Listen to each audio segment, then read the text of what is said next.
Hello dear student, कैसे हैं आप लोग। उम्मीद करता हूँ अच्छे ही होंगे।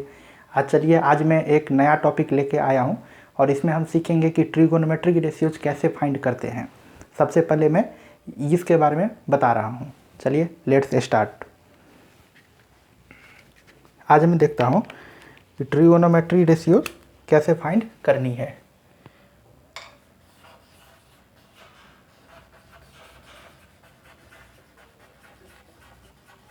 ट्रिगोनोमेट्रिक टेबल बनाना आज सीखेंगे कि ट्रिगोनोमेट्रिक टेबल कैसे बनाते हैं। सबसे पहले क्या करते हैं, एक बॉक्स बना लेते हैं।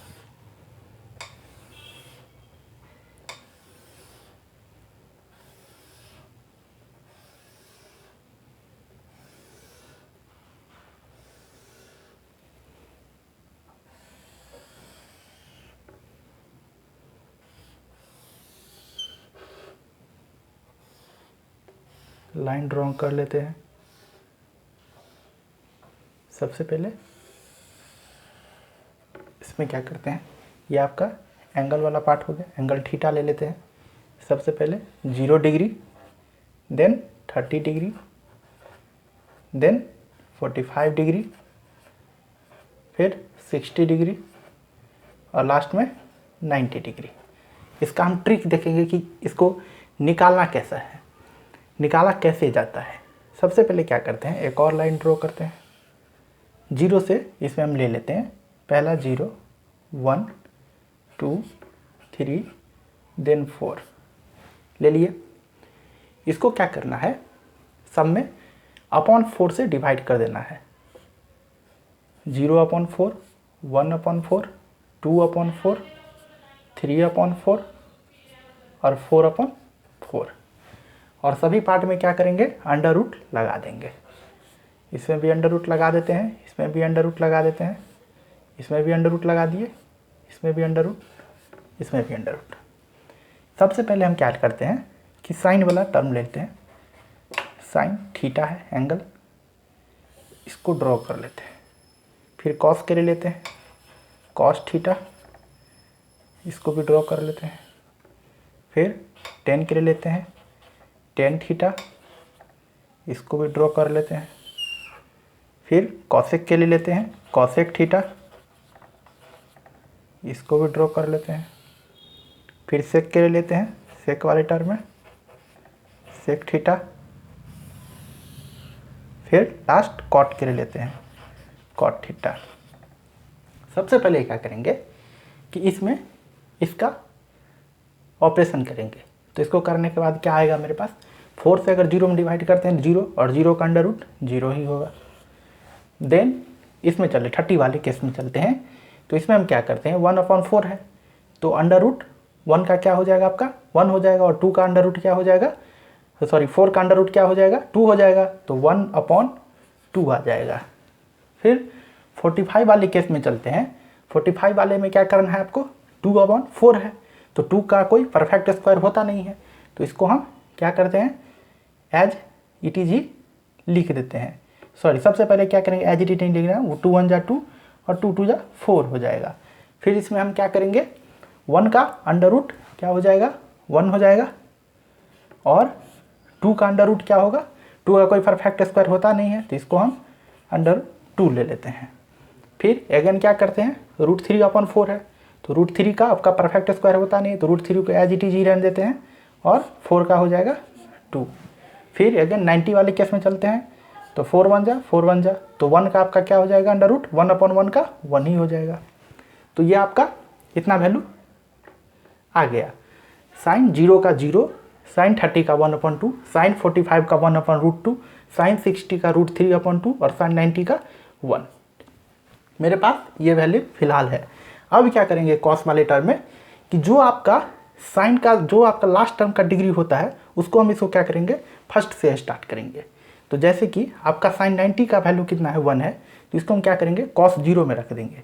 तो कॉस 0 कितना हो जाएगा, 1 हो जाएगा। और फिर साइन 60 का जो वैल्यू आपका रहेगा कितना है, √3/2 है, उसको हम क्या करेंगे, कॉस 60 में रख देंगे। तो ये कितना हो जाएगा आपका, √3/2 हो जाएगा। फिर साइन 45 का जो वैल्यू रहेगा वो आपका कॉस 45 हो जाएगा एज इट इज। अगेन क्या करते हैं, जो आपका साइन 30 का वैल्यू है वो आपका कॉस 60 में चला जाएगा, तो 1/2 हो जाएगा। फिर जो साइन 0 है वो आपका कॉस 90 हो जाएगा 0। तो अब एक बात मुझे पता चल गया कि जब साइन का वैल्यू मेरे पास है और कॉस का वैल्यू मेरे पास है, तब टेन का वैल्यू कैसे फाइंड आउट करेंगे। तो आपको मैंने प्रीवियस क्लास में बताया था कि टेन थीटा का फार्मूला क्या होता है साइन कॉस में, sine theta upon cos theta. तो इस पर हम क्या करेंगे, इसका वैल्यू पुट करेंगे। तो अब देखते हैं कि टेन कौन सी वाली केस में है, 0 वाली में है। तो साइन 0 कितना है 0 और कॉस 0 कितना है आपका 1। तो 1 से 0 में डिवाइड करेंगे तो आपका कितना आएगा 0 ही आएगा। तो फिर टेन 0 0। फिर अगेन चलते हैं हम किस में, टेन 30 वाली केस में चलते हैं। टेन 30 वाली केस में चलते हैं तो कितना हो जाएगा आपका sine theta upon cos theta. तो साइन थीटा का वैल्यू कितना है 1/2 और अपॉन कॉस थीटा का वैल्यू कितना है √3/2। ये टू कैंसिल, बचा 1/√3। तो आपका टेन 30 का वैल्यू कितना आ गया 1/√3। यहाँ पे ये लिख देंगे। फिर अब चलते हैं 45 वाले केस में। तो टेन 45 इक्वल्स टू कितना हो जाएगा साइन 45 अपॉन कॉस 45। तो साइन 45 का वैल्यू कितना है 1/√2 अपॉन 1/√2। तो ये √2 कैंसिल, तो 1/1 तो बचा 1। तो टेन 45 कितना होगा 1। फिर अगेन हम चलते हैं 60 वाले केस में। तो टेन 60 इक्वल्स टू कितना हो जाएगा साइन 60 अपॉन कॉस 60। तो साइन 60 का वैल्यू कितना है √3/2 और कॉस 60 का 1/2। ये टू कैंसिल, तो बचा √3/1। तो √3 ही आएगा। फिर अगर हम चलते हैं किसमें 90 वाले केस में। तो टेन 90 इक्वल्स टू कितना हो जाएगा साइन 90 अपॉन कॉस 90। तो 1/0। और मुझे पता है कि 0 से किसी भी टर्म में डिवाइड नहीं कर सकते हैं, तो ये आपका इसलिए क्या हो जाएगा आपका नॉट डिफाइंड। नॉट डिफाइंड या अनडिफाइंड। फिर अगेन हम चलते हैं कॉसेक वाले केस में। आपको मैंने प्रीवियस क्लास में बताया था कि साइन का इन्वर्स क्या होता है कॉसेक, कॉस का इन्वर्स क्या होता है सेक, और टेन का इन्वर्स क्या होता है कॉट। तो अब साइन वाले टर्म में चलते हैं। तो देखते हैं साइन 0 का वैल्यू कितना है 0। तो फिर कॉस 0 का वैल्यू कितना हो जाएगा, जब साइन 0 का वैल्यू 0 है तो 0 के नीचे कुछ नहीं है तो 1 कर देते हैं। तो कॉसेक का कितना हो जाएगा आपका 1/0। और मुझे पता है कि 0 से किसी भी टर्म में डिवाइड नहीं कर सकते हैं, तो ये भी आपका क्या हो जाएगा नॉट डिफाइंड। Not defined. फिर अगेन कहाँ चलते हैं हम कॉसेक 30 वाले केस में चलते हैं। तो कॉसेक 30 वाले केस में हम क्या देखते हैं कि आपका साइन का ये जस्ट इन्वर्स हो जाएगा। तो साइन 30 का वैल्यू कितना है 1/2। तो कॉसेक 30 कितना हो जाएगा 2/1। तो वैल्यू आ जाएगा 2। फिर अगेन चलते हैं हम साइन 45 वाले केस में।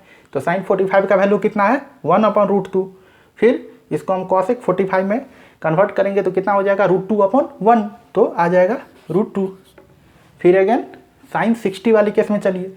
साइन 60 का वैल्यू कितना है √3/2। तो कॉसेक 60 कितना हो जाएगा 2/√3, जस्ट इसका इन्वर्स √3। फिर अगेन साइन 90 वाले केस में चलते हैं। तो साइन 90 का वैल्यू कितना है 1। तो 1/1, 1 का रेसिप्रोकल 1, इसका वैल्यू 1 आ जाएगा। अगेन अब सेक वाले टर्म में चलते हैं। तो सेक किसका इन्वर्स होता है कॉस का। तो कॉस 0 कितना है 1। तो 1/1 का रेसिप्रोकल 1। फिर अगेन कॉस 30 वाले टर्म में चलते हैं। तो कॉस 30 का वैल्यू कितना है √3/2। तो इसका जस्ट हम इन्वर्स कर देते हैं तो कितना हो जाएगा 2/√3। फिर अगेन चलते हैं कॉस 45 का वैल्यू कितना है 1/√2। तो इसका जस्ट इन्वर्स कितना हो जाएगा √2। फिर अगेन चलते हैं कॉस 60 वाले केस में। तो कॉस 60 का वैल्यू कितना है 1/2। तो इसका जस्ट इन्वर्स कितना हो जाएगा 2। फिर देन कॉस 90 वाले केस में चलते हैं। कॉस 90 कितना है 0, 0 के नीचे कुछ नहीं है तो 1। तो इसका रेसिप्रोकल 1/0। तो 0 से किसी भी टर्म में हम डिवाइड नहीं कर सकते हैं, तो इसका ही वैल्यू आ जाएगा नोट डिफाइंड। फिर अगेन हम कहाँ चलते हैं, कॉट के टर्म में चलते हैं।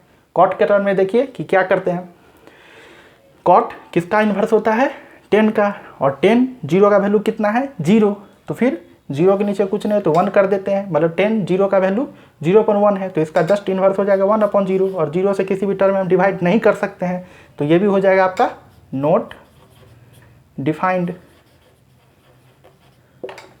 अगेन फिर हम क्या करते हैं, 10 30 वाली केस में चलते हैं, इसका वैल्यू कितना है 1/√3, तो इसका जस्ट रेसिप्रोकल करते हैं तो कितना हो जाएगा √3/1, तो √3। अगेन 10 45 वाले केस में चलिए, 1 का रेसिप्रोकल 1। फिर अगेन 10 60 वाले केस में चलते हैं, तो 10 60 का वैल्यू कितना है √3/1, तो इसका जस्ट इन्वर्स करते हैं तो कितना हो जाएगा 1/√3। अब देखिए, अब क्या आपके पास 10 90 का वैल्यू है, तो 10 90 किसके लिए आया था 1/0 के लिए आया था, 10 90 किसके लिए आया था 1/0 के लिए, तो इसको हम जस्ट इन्वर्स करते हैं तो 0/1 हो जाएगा, अब 1 से 0 में डिवाइड करेंगे तो इसका वैल्यू 0 ही आ जाएगा। तो ये आपका क्या है कि आपका एक तरह से सर्ट ट्रिक है, इसको अगर एक बार आप 4-5 बार प्रैक्टिस कीजिएगा तो इसको आप बनाना सीख लेंगे, और जब एक बार बनाना सीख लेंगे तो फिर याद करना मुश्किल नहीं होगा। मैं सभी स्टूडेंट को बोलूँगा कि आप इसको 4-5 बार ज़रूर प्रैक्टिस करें ताकि आपके माइंड में हमेशा ये याद रहे। चलिए इसको आप नोट डाउन कर लीजिए और इसको आप बनाना सीख लीजिएगा। नेक्स्ट क्लास में हम नेक्स्ट चैप्टर स्टार्ट करेंगे 8.2 NCERT का। ओके।